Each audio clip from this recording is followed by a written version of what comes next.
In the year 1834, nestled deep within the dense, foreboding woods of New England, there lay a small settlement of devout Puritans. The fog-clad trees seemed to whisper ancient secrets, and the air was thick with an otherworldly tension. The settlers had established their humble homesteads, determined to live a life of piety and devotion to God. However, the quietude of their isolated existence masked the malevolent forces that lurked in the shadows. Ezekiel, a stern and pious man, led the settlement with an iron will. He believed that the wilderness held the true test of faith, and he urged his fellow settlers to be ever vigilant against the devil's temptations. The people lived in fear of the unknown, for rumors of witches and demonic creatures haunted their every waking moment. As autumn painted the landscape with hues of crimson and gold, strange occurrences began to unfold. Livestock perished mysteriously, and eerie cries echoed through the night.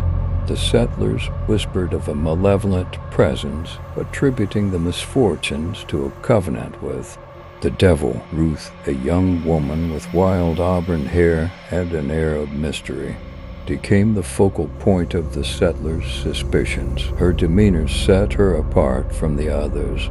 She spoke of dreams filled with cryptic visions and whispered to the wind as if in communion with unseen forces. Rumors spread like wildfire, painting Ruth as a witch, a vessel of evil. One fateful evening, as the settlers gathered in their humble church to pray for salvation, the flickering candle light cast eerie shadows on the whitewashed walls. Ezekiel, fueled by paranoia and a fervent belief in the righteousness of his cause, pointed an accusatory finger at Ruth. He declared her a servant of the devil, the source of their woes. The once tight-knit community fractured, torn between loyalty to their faith and the unsettling fear that gripped their hearts.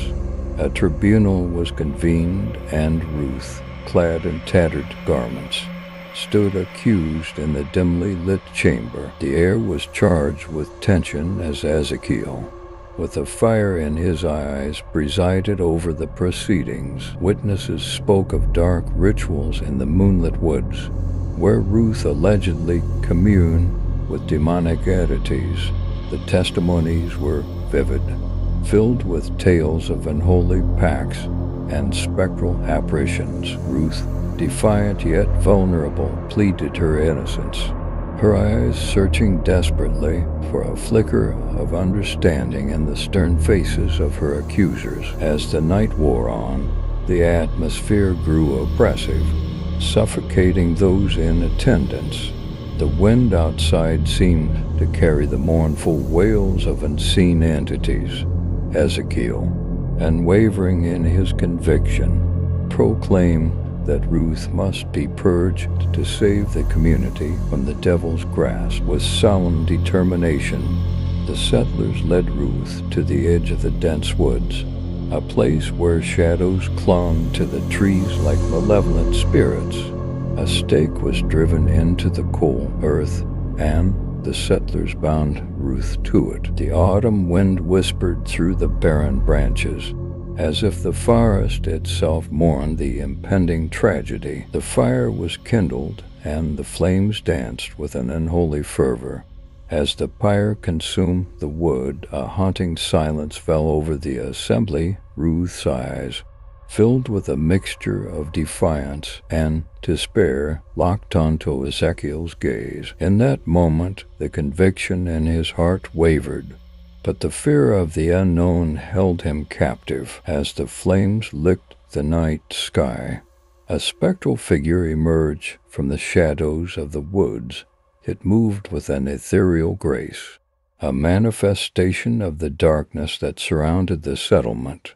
The settlers, gripped by a collective dread, watched in awe and horror as the figure circled the pyre. In that eerie stillness, a blood-curdling scream pierced the air, emanating not from Ruth, but from the settlers themselves.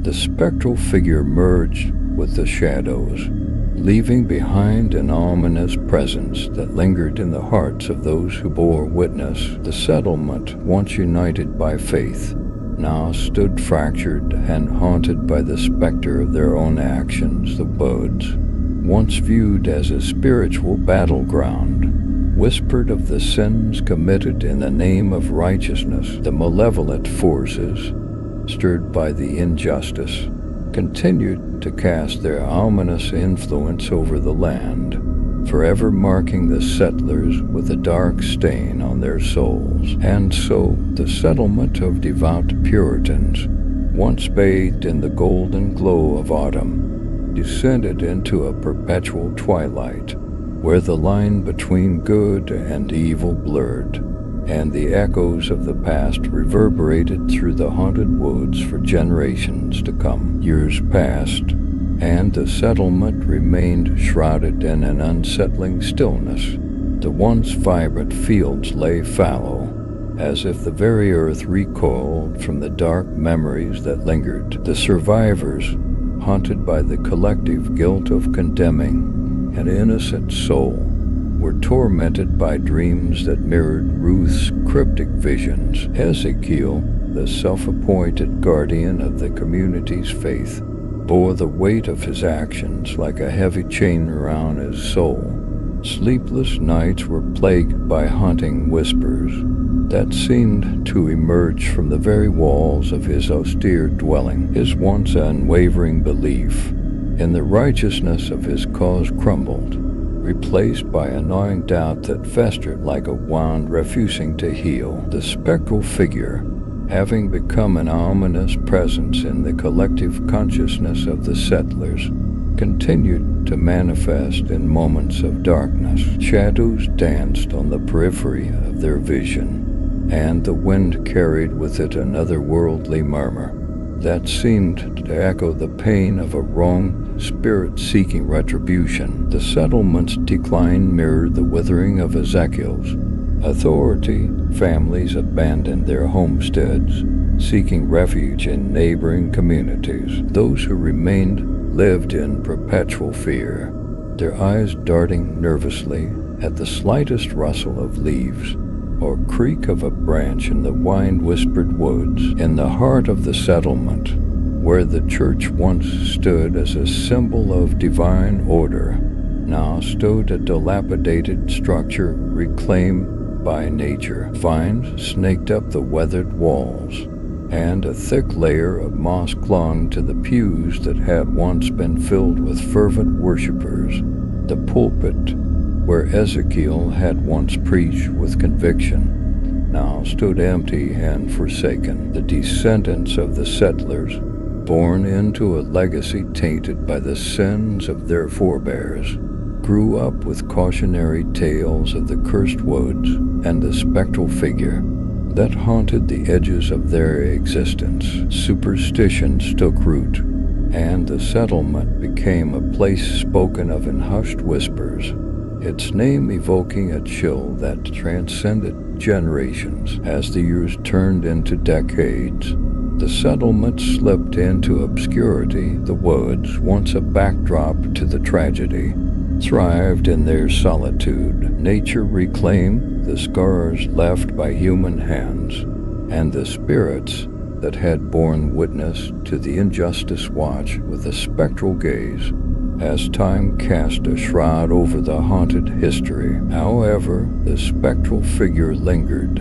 a silent guardian of the truth that remained buried beneath layers of time. It awaited the day when a spark of curiosity or a glimmer of remorse would draw someone back to the forsaken land, reopening the wounds of the past and unveiling the darkness that clung to the settlement like a curse. And so, the haunted woods stood as a testament to the fragility of righteousness and the enduring power of the sins committed in the name of fear and faith. The settlement, once a haven for the devout, became a cautionary tale whispered among the neighboring communities, a chilling reminder that in the pursuit of righteousness, one must tread carefully, for the echoes of the past can linger, casting a shadow over generations yet unborn.